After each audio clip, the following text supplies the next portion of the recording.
My mother-in-law used her emergency key to move her things into our guest room while we were on our honeymoon. We returned from Bali to find her makeup scattered across the bathroom counter, her clothes hanging in the closet, and her orthopedic pillow on the bed. The guest room we'd just finished painting, the room that was supposed to become a nursery someday. Just temporary, she said cheerfully when we confronted her, not even looking up from arranging her prescription bottles on our kitchen table. My condo flooded. You wouldn't want me in a hotel, would you? The flood was real. I'd seen the photos. But her sister lived 20 minutes away with a spare bedroom. My parents had offered their guest house. She had options. She chose us. Week 1, I tried being understanding. Flooded homes are traumatic. Insurance paperwork takes time. But Diane wasn't looking at apartments or calling contractors. She was reorganizing our kitchen, rearranging our furniture, and asking when we'd be giving her grandchildren. My eggs are still fresh from the honeymoon, I joked to my husband Trevor one night. He didn't laugh. She'll be gone soon, he promised. Just be patient. Week 3, Diane started cooking dinner every night. Sounds nice until you realize she'd throw out the groceries I'd bought, insisting her recipes were better. She'd wait up for Trevor to come home from work, patting the couch beside her like he was still 12. One evening, I found her in our bedroom, holding the lingerie I'd bought for the honeymoon. These seem awfully impractical, she said, shaking her head. No wonder you're not pregnant yet. Get out, I said quietly. Excuse me?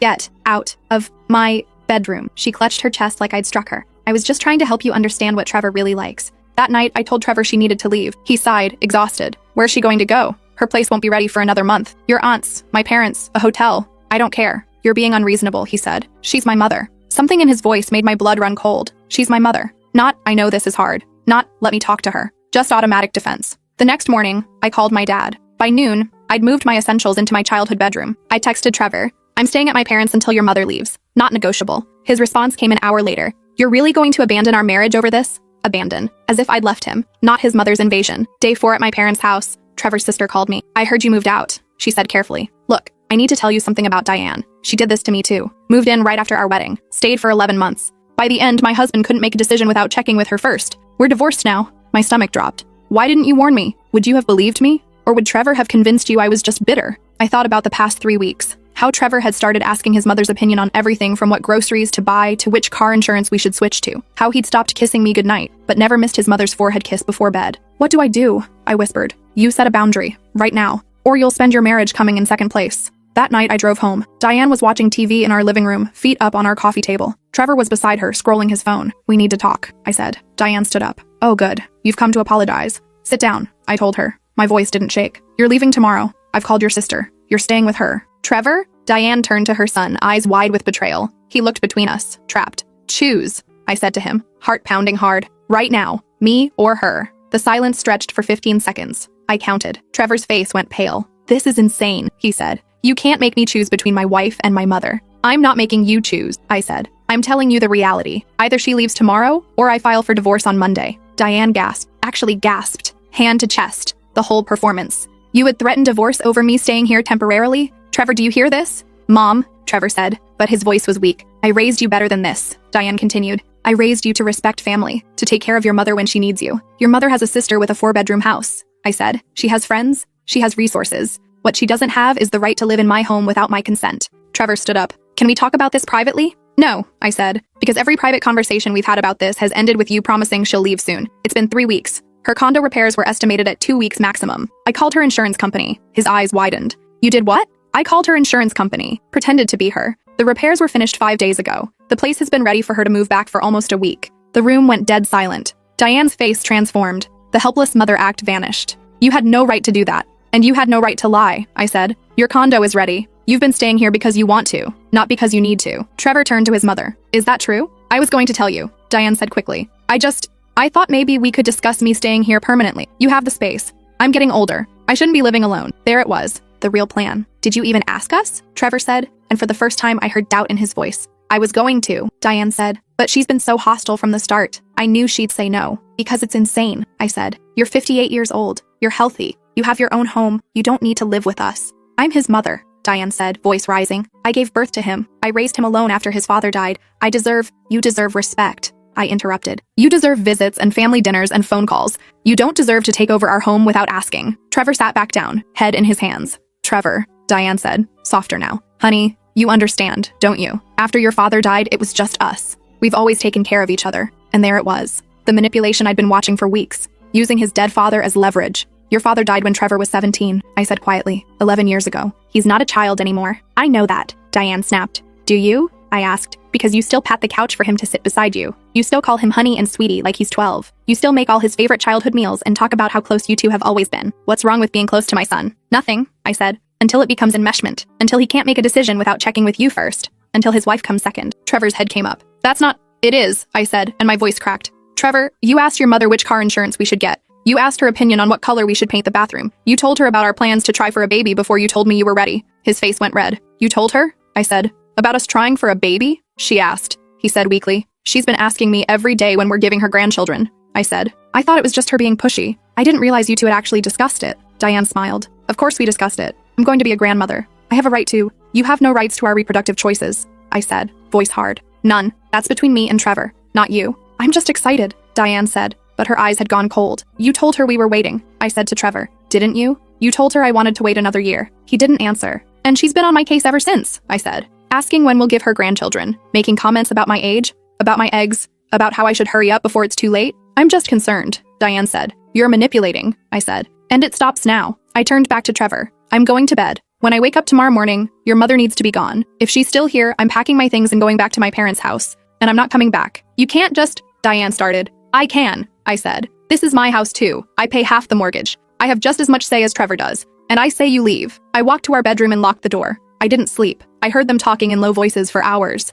At one point, Diane's voice rose, and Trevor hushed her. Around 2 a.m., I heard footsteps in the hallway. The guest room door closed. At 6 a.m., I heard movement, suitcases being zipped, the front door opening and closing, a car starting. I waited another hour before unlocking the bedroom door. The house was quiet. Trevor sat at the kitchen table, coffee mug in his hands, looking like he hadn't slept either. She's gone, he said. Good. She's staying with my aunt. For now. Okay. She's really upset. I imagine so. He looked up at me. That was brutal. What you said to her. It was honest. You made her sound like some kind of villain. She lied about her condo being ready, I said. She threw out my groceries. She went through my underwear drawer. She tried to control when we have children. What would you call that? She's just... He trailed off. Overbearing? Controlling? Boundary crossing? She's lonely, he said. Since Dad died, she's been alone. I'm all she has. That's not your fault, I said. And it's not your responsibility to fill the void your father left. I know that. Do you? He stood up, angry now. What do you want me to say? That my mother is a terrible person? That she's been trying to ruin our marriage? I want you to say that you see what she's been doing, I said. I want you to say that you understand why I couldn't live like that.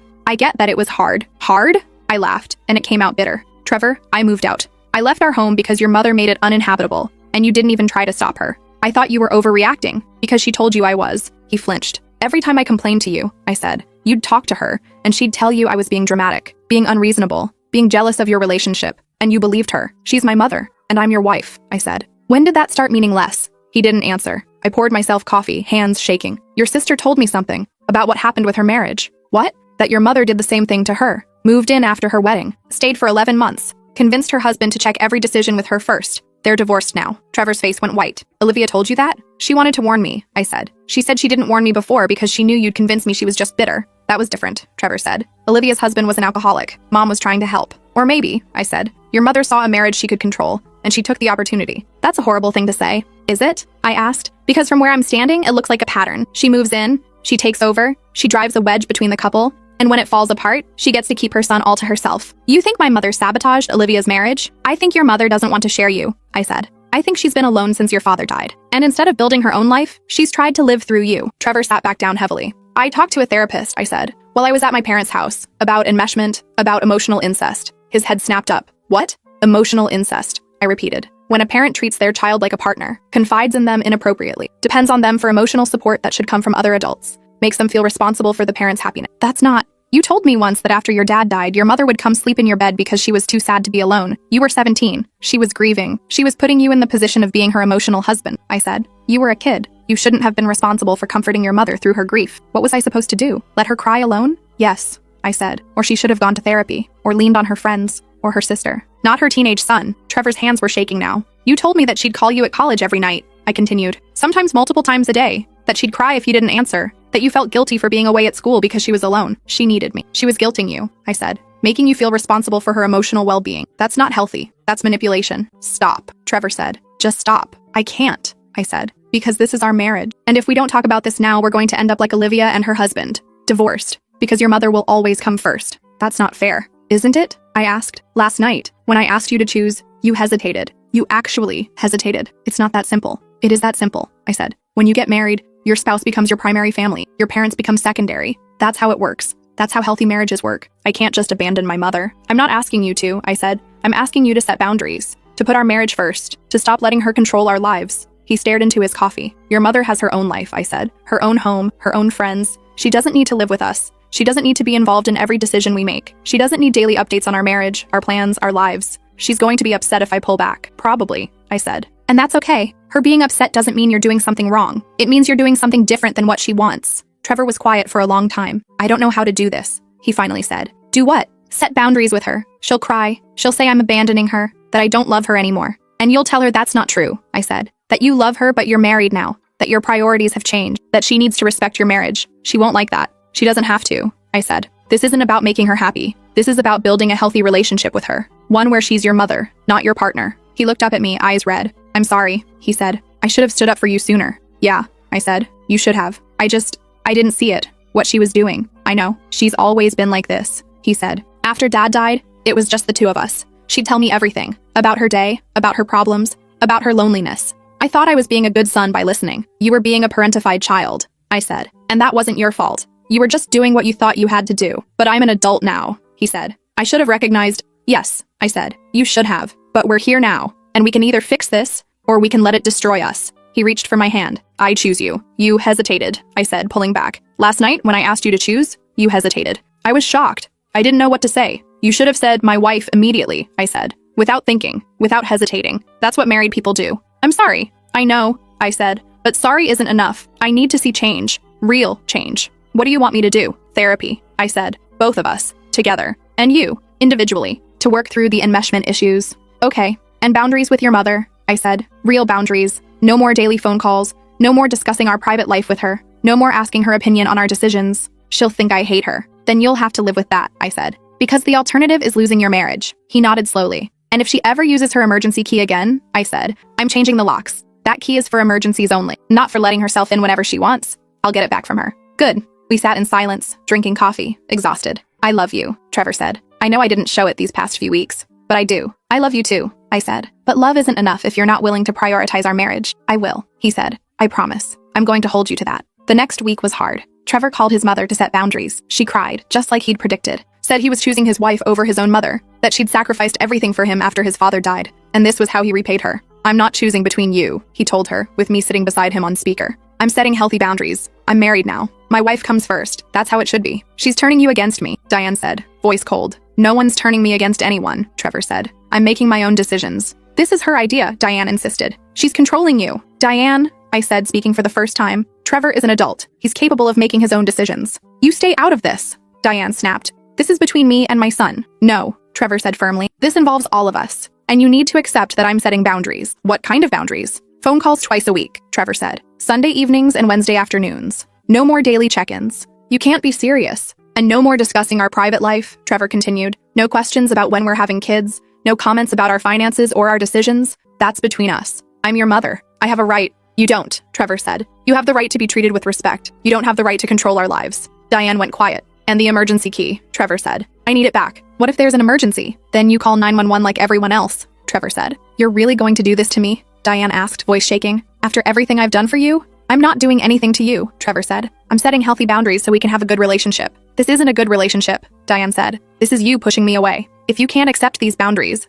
Trevor said, then we'll need to take some space. No contact for a month while you adjust. A month? Diane's voice rose. You want to cut off contact with your own mother for a month? Only if you can't respect the boundaries, Trevor said. This is your choice. The line went dead. She'd hung up. Trevor looked at me, face pale. That was harder than I thought. I'm proud of you, I said. She's going to hate me. Maybe for a while, I said. But eventually she'll either accept the boundaries or she won't. Either way, you did the right thing. 2 days later, Diane's sister called. I don't know what you said to Diane, she said. But she's been crying nonstop. She says Trevor's cutting her out of his life. That's not what's happening, I said. We're setting boundaries. She says you're controlling him. We're married, I said. We make decisions together. That's how marriage works. Trevor's aunt sighed. Look, I know Diane can be a lot. She did the same thing to Olivia. Moved in, took over, drove them apart. I kept my mouth shut because she's my sister, but I was glad when you made her leave. Why didn't you say something before? I asked. Would you have believed me? Or would Diane have convinced you I was jealous? Same thing Olivia had said. Diane has always been this way, her sister continued. Even before her husband died, she wanted to be the center of attention, the most important person in Trevor's life. When he got engaged to you, she was furious.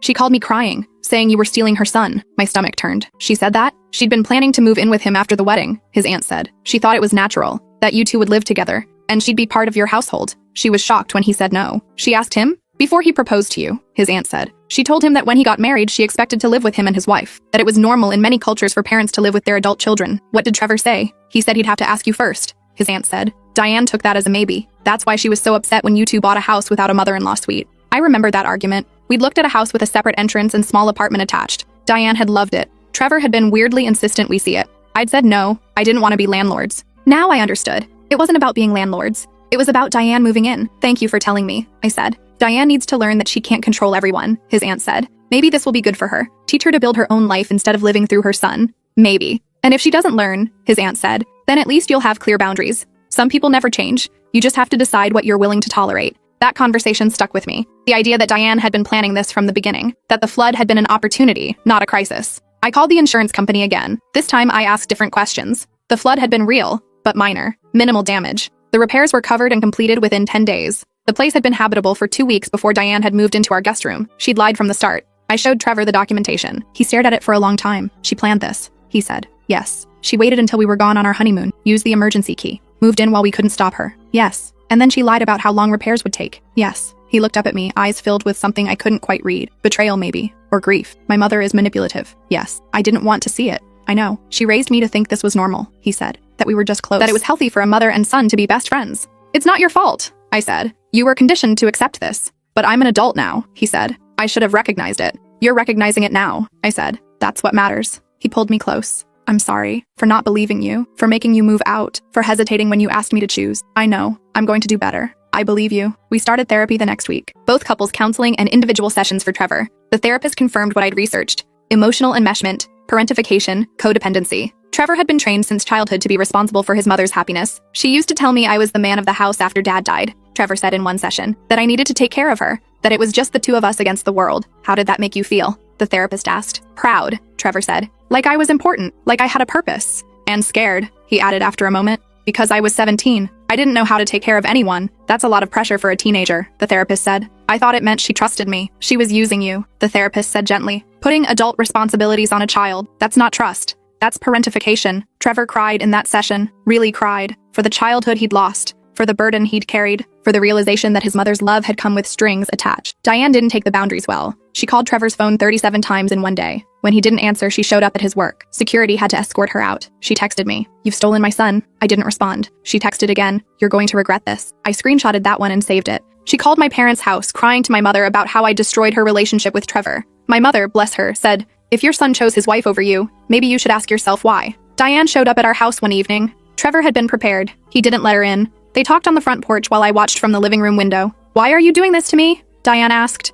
"I'm not doing anything to you," Trevor said. "I'm setting boundaries. You never needed boundaries before." "Because I didn't know I was allowed to have them," Trevor said. "I'm your mother, and I love you," Trevor said. "But I'm married now. My wife is my priority. She's controlling you." "She's not," Trevor said. "I'm making my own choices. Choices I should have made years ago. You're breaking my heart." "I'm sorry you feel that way," Trevor said. "But these boundaries aren't negotiable." Diane tried a different approach. "I'm lonely, Trevor. So lonely. Can't you just call me more often? Just to talk?" "Twice a week," Trevor said. "Sundays and Wednesdays. That's the boundary. What if I need you? Then you call your sister, or your friends, or your therapist." "I'm not going to therapy." "Then you're choosing to stay stuck," Trevor said. "That's your decision. But I can't fix your loneliness. That's not my job." She stared at him. "You've changed." "I've grown up," Trevor said. "She's changed you." "No," Trevor said. "She helped me see what was wrong, but I'm the one choosing to change." Diane left without another word. Trevor came inside, shaking. "That was awful." "I know." She looked so hurt. "She's been hurting you for years," I said, "by making you responsible for her happiness. This is just the first time she's experiencing consequences.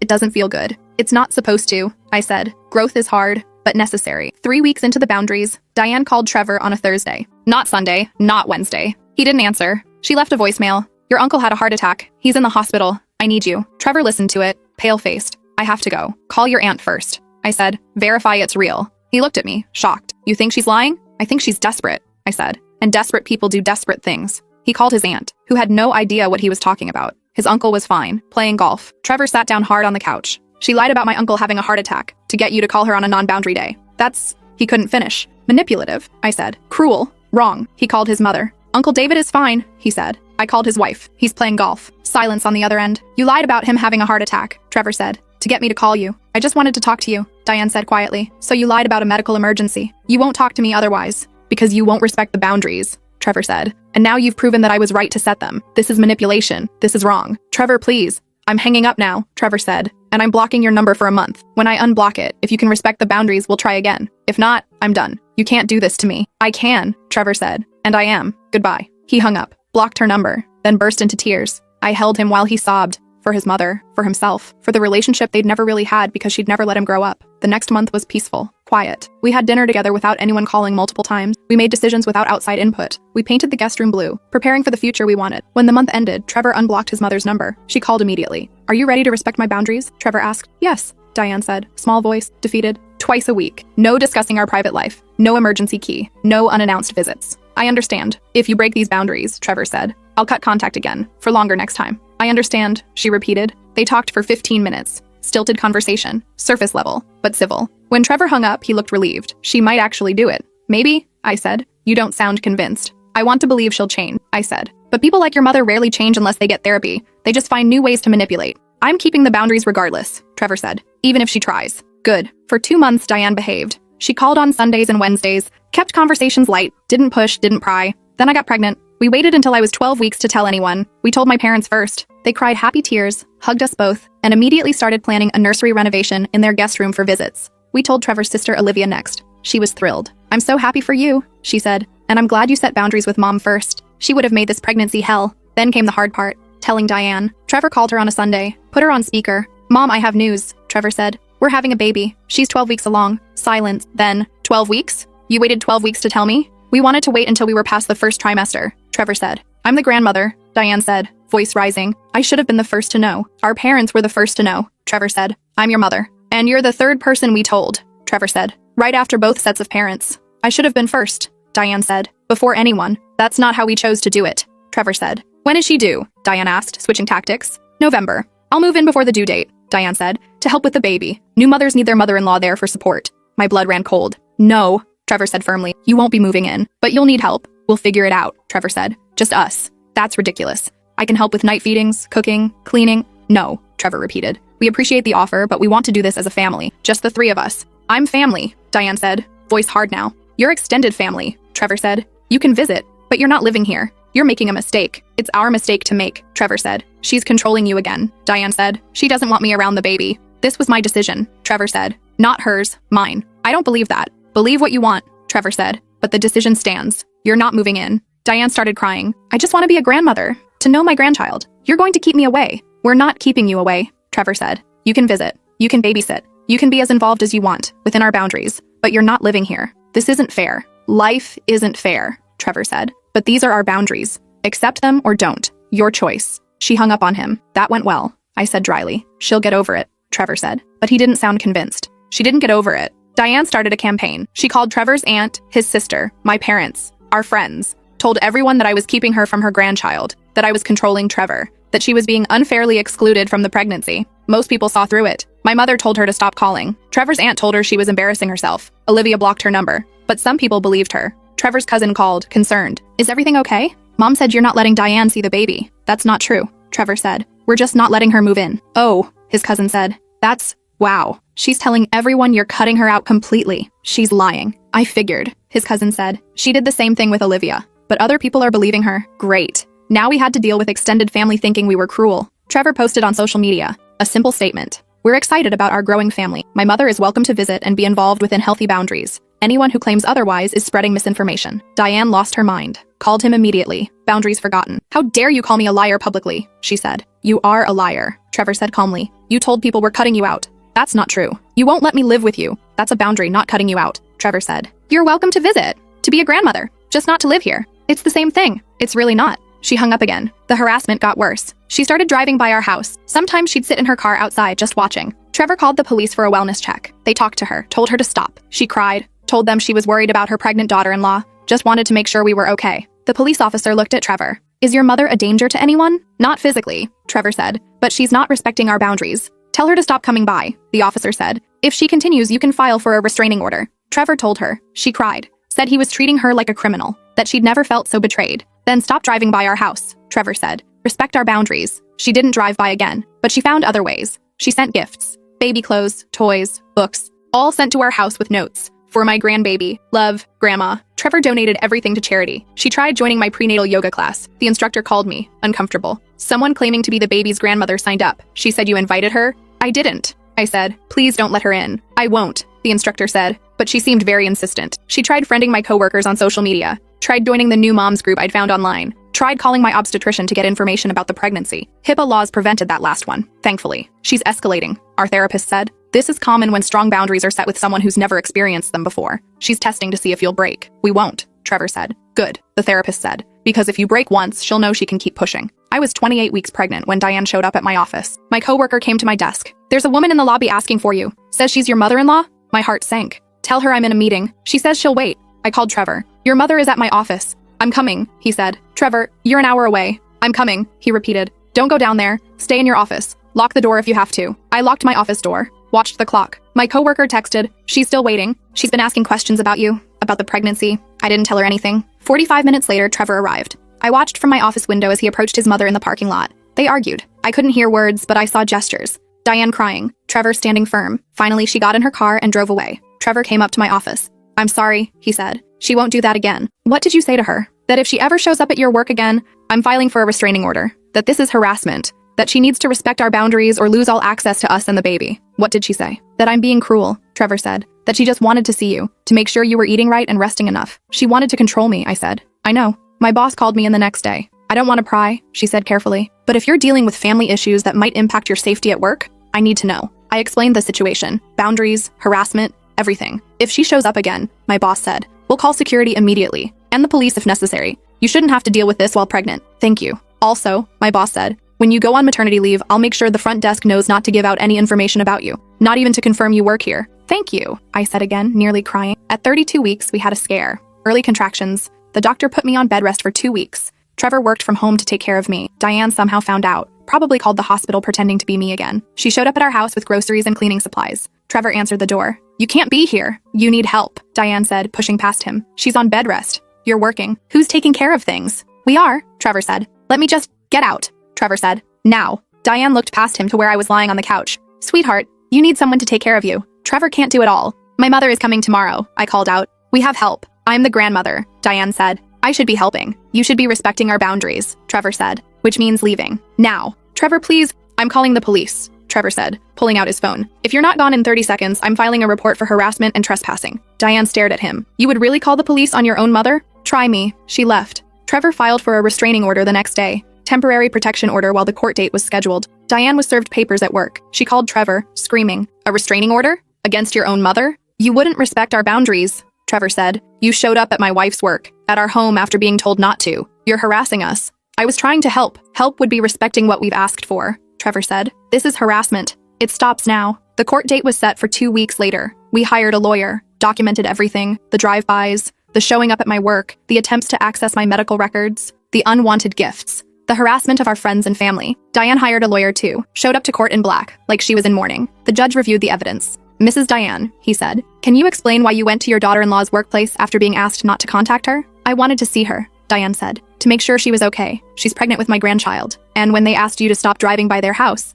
I was just checking on them. And when they asked you not to send gifts? I'm the grandmother. I should be able to send gifts to my grandchild. The judge looked at her over his glasses. Ma'am, when someone sets a boundary, you respect it. You don't get to decide what boundaries are reasonable. The people setting them do. But I'm granting the restraining order, the judge said. 1 year. No contact with the petitioners unless they initiate it. No going within 500 feet of their home or workplaces. No attempts to contact them through third parties. Do you understand? Diane burst into tears. You're taking my son from me. Your son is an adult who set boundaries. The judge said. You refuse to respect them. This is the consequence. Court adjourned. Diane tried to approach Trevor in the hallway. Her lawyer stopped her, reminded her the order was already in effect. She stood there crying as we walked away. In the car, Trevor was quiet. You okay? I asked. I just got a restraining order against my mother, he said. You protected your family, I said. It doesn't feel good. It's not supposed to, I said. But it was necessary. Our daughter was born on November 12th, 8 pounds, 3 ounces. Perfect in every way. We named her Iris, after my grandmother. We didn't tell anyone for the first week. Just us, learning to be parents. Exhausted and overwhelmed and completely in love. When we finally announced her birth, we sent a group text to family.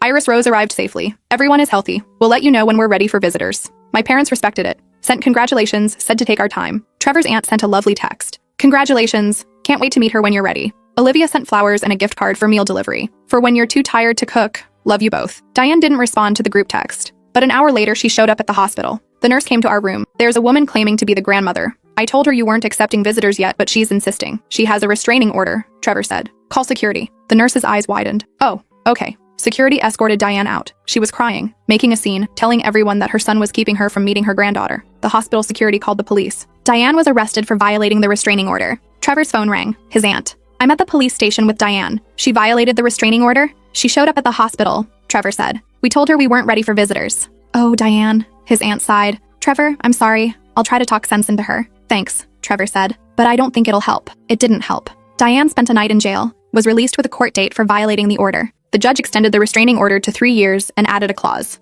No contact at all, even if we initiate it. If we wanted to end the order early, we'd have to file paperwork. We didn't file paperwork. Iris was 3 months old when we got a letter from Diane's lawyer. She was suing for grandparent visitation rights. Our lawyer laughed when we showed him. She violated a restraining order, was arrested, and now wants court-ordered visitation? That's not going to go well for her. It didn't. The judge reviewed everything. The boundaries we'd set, the harassment, the restraining order violation, the arrest. Mrs. Diane, the judge said, grandparent rights exist to protect children from being cut off from loving grandparents when parents divorce or die. They don't exist to override parents' decisions about who has access to their children. But I'm her grandmother. You're a grandmother who violated a restraining order to see a newborn against her parents' wishes, the judge said. You've demonstrated a pattern of not respecting boundaries. Why would I grant you access to a child when you can't even respect her parents' basic requests? I love her. Love respects boundaries, the judge said. Petition denied. And Mrs. Diane, if you file this again, I'll consider it harassment and extend the restraining order further. Diane's lawyer looked embarrassed. Diane looked destroyed, but we were free. Iris is 2 now. Happy, healthy, thriving. She knows she has 2 grandmothers.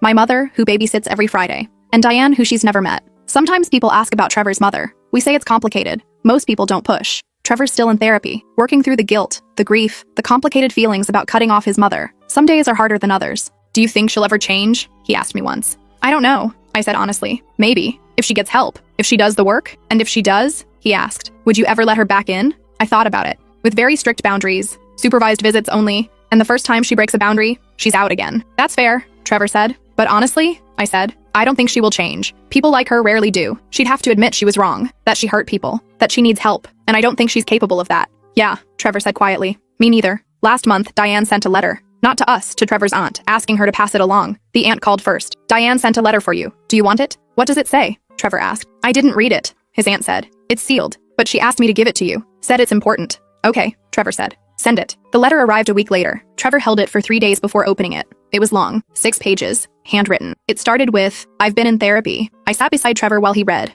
watched his face change, surprise, hope, doubt. When he finished, he handed it to me. Diane's letter was something. She acknowledged that she'd been overbearing, that she'd crossed boundaries, that she'd made mistakes. But there's always a but. But I was only trying to help. But I was scared of losing my son. But I didn't understand what I was doing wrong. But you never explained it to me properly. Excuses, justifications, minimizing. She doesn't get it, I said. Parts of it sound good, Trevor said. She says she's been in therapy, that she's learning about boundaries. But she's still making excuses, I said. Still blaming us for not explaining things better. Still acting like her actions were justified because she meant well. Yeah, Trevor said. Has she apologized? I asked. Actually apologized without excuses? He read through the letter again. No, she says she's sorry I felt hurt. But not that she's sorry for what she did. Because she still doesn't think she did anything wrong, I said. Trevor crumpled the letter slowly. I wanted to believe she'd changed. I know, but she hasn't. No, I said. She's just learned therapy language. How to sound like she's self-aware without actually being self-aware. He threw the letter away. We didn't respond. Diane sent another letter a month later, this one angrier, saying we were cruel for ignoring her,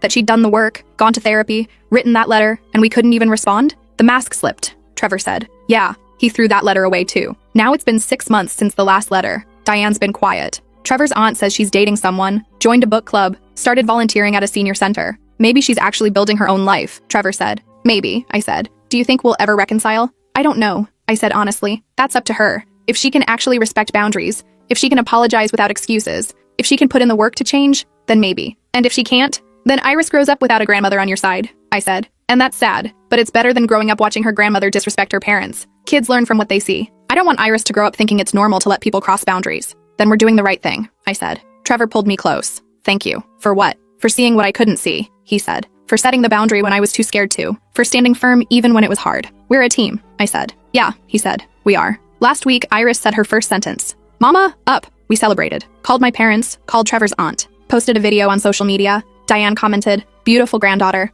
I wish I could be there." Trevor deleted the comment, blocked her account. "She's never going to stop trying," I said. "No," Trevor agreed, "but she's never going to succeed either. Not until she actually changes. And if she never changes, then she chose this," Trevor said. "She chose control over connection. She chose manipulation over honesty. She chose to lose us rather than respect us." "That's sad." "Yeah," Trevor said, "it is. But here's the thing about setting boundaries with toxic people. It's not about punishment. It's not about revenge. It's not even about making them understand what they did wrong. It's about protecting yourself, your marriage, your family, your peace." Diane had every opportunity to be part of our lives, to be a grandmother, to have a relationship with her son and daughter-in-law and granddaughter. All she had to do was respect our boundaries. She couldn't do it. That's not our fault. That's not our failure. That's hers. And we're not going to sacrifice our happiness, our marriage, or our daughter's well-being just because Diane can't or won't change. Some people will call us cruel, say we're keeping a grandmother from her granddaughter, say family should forgive, say blood is thicker than water. Those people haven't lived with a mother-in-law who used her emergency key to move into their home without permission, who threw out their groceries, who went through their underwear drawer, who lied about floods and heart attacks and anything else she could think of to maintain control.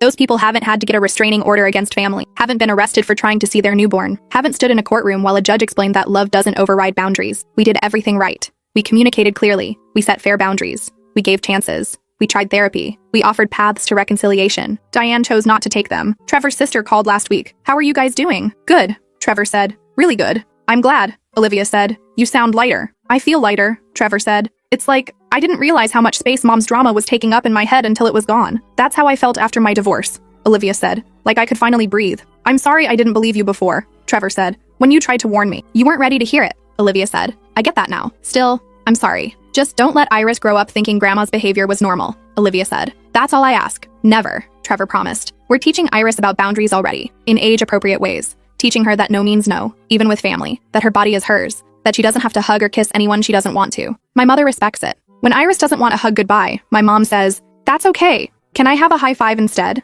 And Iris lights up, happy to have the choice. That's what good grandparents do. They respect the child, the parents, the boundaries. Diane never learned that. Maybe she never will. But we're building something better for Iris. A family where boundaries are respected, where no means no, where love doesn't come with strings attached. And if that means growing up without one grandmother, so be it. She has one grandmother who loves her without conditions, who respects her parents, who shows up when invited and leaves when asked. That's enough. Trevor still has hard days. Days when he misses his mom. Not the mom she actually is, but the mom he wishes she could be. "I grieve her sometimes," he told me. "Not because she's gone, but because she was never who I needed her to be." "That's valid," I said. "I wanted a mother who could be happy for me," he said. "Who could celebrate my marriage without feeling threatened by it. Who could be a grandmother without trying to be a third parent." "You deserve that." "But I didn't get it." "No," I said. "You didn't. And that's not your fault. Some people are born into families that love them well. Some people have to build their own families, find their people, create the love they needed but never received. Trevor's building that now. With me, with Iris, with my parents who've adopted him as their own, with his aunt and his sister